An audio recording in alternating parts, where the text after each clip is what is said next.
Halo teman-teman, selamat datang di seri podcast komunikasi episode kelima. Masih bersama saya Teira Duen.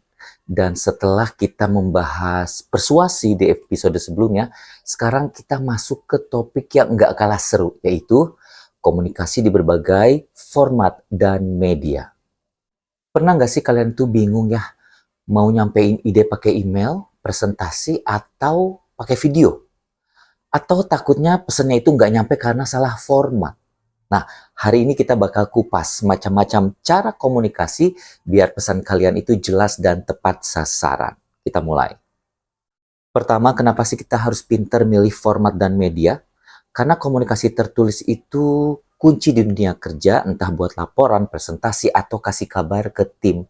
Tapi nggak semua pesan cocok disampaikan pakai cara yang sama. Misalnya, project planning itu butuh dokumen yang panjang kayak project management plan, sementara kabar kecil itu cukup pakai email pendek aja.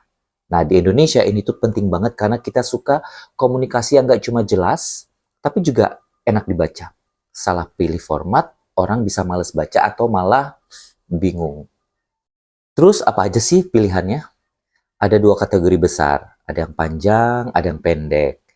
Yang panjang kayak proposal atau project management plans itu cocok buat ngejelasin sesuatu secara detail. Misalnya, di sana ada langkah-langkah project sama jadwalnya, kayak gitu. Kalau yang pendek, kayak business cases, value propositions, atau blog post, itu lebih pas buat nyampein poin utama secara cepat. Contoh ya, produk ini hemat waktu 20%. Ada juga media non-teks nih, diagram sama grafik buat nunjukin data secara visual. Infografis bikin info yang ribet itu jadi gampang dipahami. Sampai video itu lebih dynamic. Jadi coba bayangin deh, untuk para trainer ya, ngasih training pakai video pendek pasti lebih kece daripada teks doang kan? Nah, sekarang gimana caranya bikin semua format ini jalannya mulus? Tentunya ada 6 prinsipnya. Pertama ya, single purpose. Fokus ke satu tujuan, jangan muter-muter. Kedua, tailored to the reader. Pakai bahasa yang audiens ngerti dan jauh-jauhlah dari yang namanya jargon yang ribet. Ketiga, ekonomi. Singkat tapi lengkap, nggak perlu panjang kalau nggak penting. Keempat, accurate.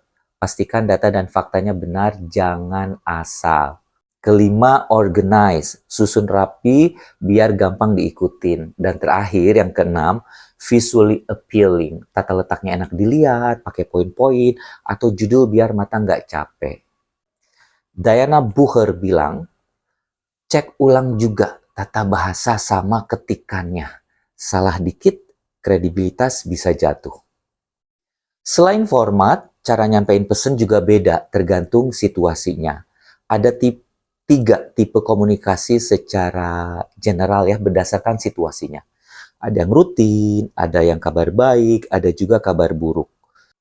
Buat kabar baik, mulai langsung dengan kabarnya. Misalnya, selamat, kamu dapat bonus. Habis itu kasih detailnya dan tutup secara positif. Misalnya, bonusnya masuk minggu depan. Selamat ya. Untuk kabar buruk, mulai dengan yang netral dulu. Kami udah cek permintaan kamu.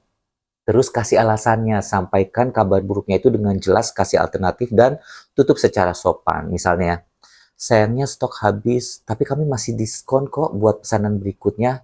Terima kasih ya. Nah, ini tuh bikin orang tetap respect meskipun kecewa.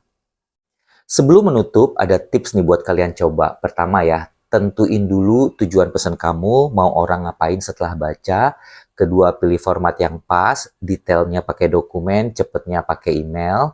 Ketiga, bikin visual yang simple, misalnya grafik kecil di email biar menarik. Dan terakhir, cek ulang sebelum kirim. Pastikan jelas, rapi, dan nggak ada typo. Coba kalian bikin draft pendek hari ini ya, terus minta teman baca dan cek apakah mereka langsung paham.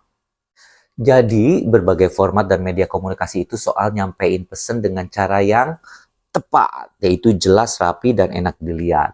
Jangan lupa pakai 6C juga ya, seperti yang di episode pertama.